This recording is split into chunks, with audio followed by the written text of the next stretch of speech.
सिंधु देश मुक़दर आहे साईं जीएम सैयद रहबर आहे। दोस्तो सजणो सिंध वासियो, जीअं त पाकिस्तानी ज़ुल्म ऐं जबर जेको हर रोज़ वधंदो पियो वञे, ताज़ो सिंध ऐं सिंधु दरिया मथां जेको डैम अॾण जो ऐलान कयो वियो आहे, असां सम्झूं था त इहो सिंध जे वजूद ऐं सिंधियुनि खे ख़तम करण जी हिकु साज़िश आहे।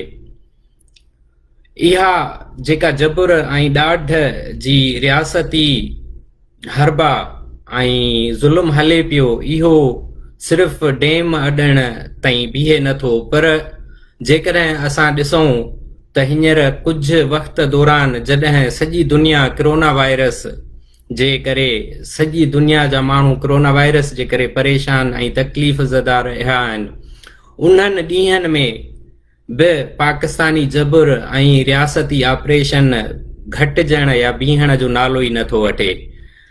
मां सम्झां थो त ही जेको बि कुझु सिंध ऐं सिंधियुनि मथां थी रहियो आहे, इहो असांजे वजूद ऐं सिंधियत खे ख़तम करण जी हिकिड़ी साज़िश आहे।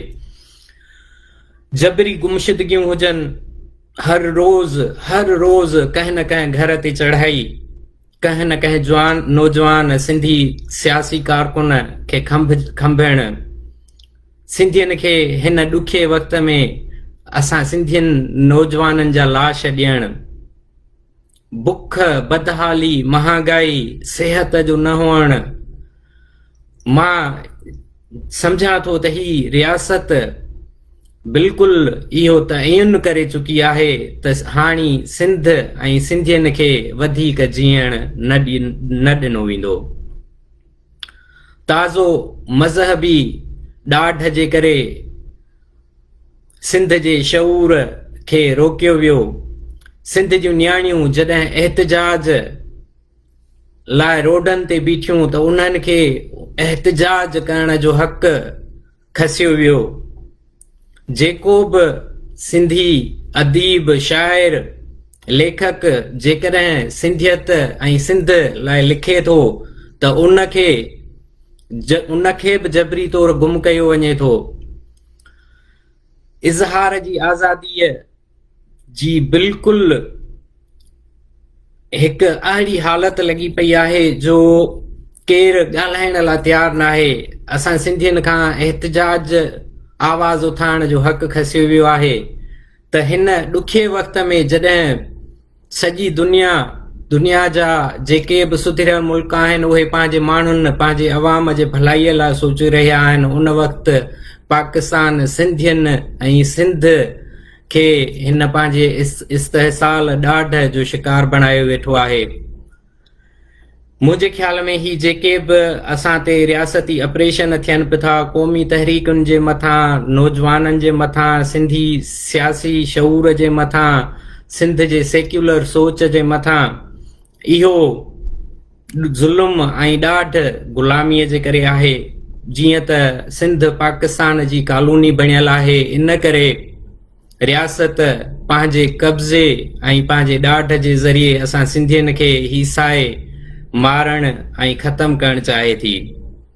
इन ॾिस में मां यूएनओ, आलमी इदारनि, आलमी ज़मीर ओलह जे सभिनी मुल्कनि खे इहो अर्ज़ु थो रखां त सिंधियुनि ते थींदड़ हिन ॾाढ ऐं ज़ुल्म ख़िलाफ़ असांजी मदद कयो।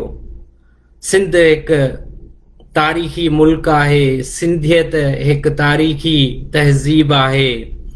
इंडस सिविलाइज़ेशन जेका 5000-7000 साल अॻु हिकु अज़ीम शान क़ौम ऐं धरती रही आहे, उहा धरती अॼु पंजाब ऐं पाकिस्तान जे मुसलसल जबर ऐं ॾाढ जे अंदरि आहे। मां सॼी दुनिया खे इहा अपील कंदुसि त ही जेके नवां डैम ठाहिण जा ऐलान थिया आहिनि, सिंध अॻे ई सुके पई थी, सिंध जो डेल्टा तबाह आहे, सिंध जी इकोलॉजी तबाह आहे, सिंध जूं ज़मीनूं बंजर थी हाणे फसलनि खां बि ख़तम थी वियूं आहिनि। त इन ॾिस में मां सॼी दुनिया खे हिकिड़ो अर्ज़ु रखणु थो चाहियां त सिंध जी हिन हालत ऐं सिंध ते थींदड़ हिन ज़ुल्म ते बि नज़र विझो। सिंध जेका सदाईं सेक्युलर ऐं अमुन पसंद सॼी दुनिया लाइ प्यार जो पैगाम ॾींदड़ रही आहे, सिंधी माण्हू जन सदाईं हिन दुनिया जे सभिनी सिविलाइज़ेशन जे मदद कई आहे। अॼु उहा सिंधी क़ौम पंहिंजे आख़िरी साहन पंहिंजे आख़िरी पसाहन में आहे त दुनिया जा ज़मीर ए आलमी इदारो सुजाग थियो। सिंध जेका पाकिस्तान जे जबर ऐं ग़ुलामीअ जे हिकु तवील अरसे में रहंदे पंहिंजो दम विञाए रही आहे, उन सिंध खे बचायो। इन ॾिस में अॼु असां ट्विटर ते ट्रेंड हलायो सिंध रिजेक्ट्स भाषा डैम, जेको तमामु घणो अॻिते हलियो आहे। ऐं मां सभिनी सिंध वासियुनि खे बि अपील कंदुसि त न सिर्फ़ असांखे जबरी गुमशुदगियुनि ख़िलाफ़ आवाज़ उठाइणु घुर्जे, न सिर्फ़ असांखे मावराए अदालत जे क़त्ल जेके असांखे पंहिंजे सिंधियुनि जा लाश मिलनि था उन ख़िलाफ़ आवाज़ उठाइणु घुर्जे, पर साॻई वक़्तु सिंध सां या सिंध जे इकोलॉजी सां जेको सिंध ते हाइड्रो अटैक्स ॿोॾूं हथरादू डैम ठाहे असां सिंधियुनि खे तबाह कयो पियो थो वञे, असांजे ज़मीनुनि खे तबाह कयो पियो थो वञे, इन्हनि सभिनी ॾाढनि इन इस्तेसाल असांजे मदनी वसीलनि जी जेका ज़बरदस्ती पंजाब ज़बरदस्ती कब्ज़ो कयो वेठो आहे, इन्हनि सभिनी ॾाढनि ख़िलाफ़ अचो त गॾिजी रियासत जे ख़िलाफ़ मुहाॾो अटकायूं। इन ई ॾिस में GSN थिंकर्स फोरम अॼु सिंध रिजेक्ट्स भाषा डैम रखियो हो। उन खां अॻु कुझु ॾींहं अॻु असां जेको सो हिकु ट्विटर ट्रेंड रखियो हो जबरी गुमशुदगियुनि जे ख़िलाफ़। त मुसलसल असांजी इहा कोशिश रहे पई त सिंध जा जेके बि मसइला आहिनि, जंहिं सिचुएशन मां हींअर सिंध गुज़रे पई थी, उन सिचुएशन खे जीअं त असांखे इज़हार जी आज़ादी एहतिजाज करण जो हक़ु खसियो वियो आहे, असां न एहतिजाज करे था सघूं, न रोडनि रस्तनि ते निकिरी था सघूं। जेकॾहिं एसि ताईं जो असांजूं जे नियाणियूं रोडनि रस्तनि ते निकिरनि थियूं त उन्हनि खे बि खंभियो थो वञे।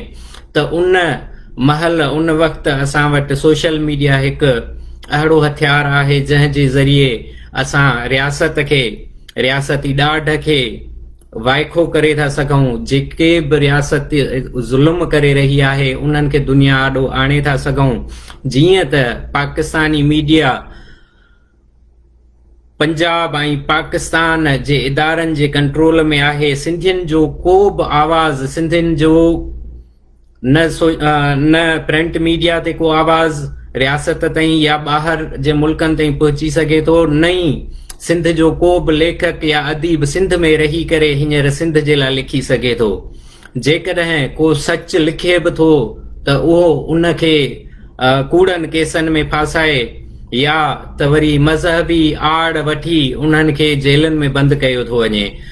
इन करे सोशल मीडिया असां वटि हिकिड़ो चैनल आहे, हिकिड़ो मीडियम आहे जंहिंजे थ्रू असां न सिर्फ़ पंहिंजो आवाज़ दुनिया ताईं पहुचाए सघूं था, पर आलमी इदारनि ऐं आलमी ज़मीर खे बि जाॻाए ऐं झंझोड़े सघूं था त हीउ जेको ज़ुल्म आहे, हीउ जेको पाकिस्तानी जबर आहे, हीउ जेका ग़ुलामी आहे, असां सिंधी हिन ग़ुलामीअ में वधीक रहणु नथा चाहियूं। सिंधियत ऐं सिंध असांजी शनाख्त आहे, असांखे उन शनाख्त उन पंहिंजे आइडेंटिटीअ खे बचाइण जो पूरो हक़ आहे। उन करे असां वरी बि दुनिया जे इदारनि खे अपील था कयूं त हीउ वक़्तु आहे पाकिस्तान जे ज़ुल्म ऐं ॾाढ ते नज़र विझो, सिंध ऐं सिंधियुनि खे बचायो। महिरबानी जो दोस्तो, GSN GS ऐं GM साहिब।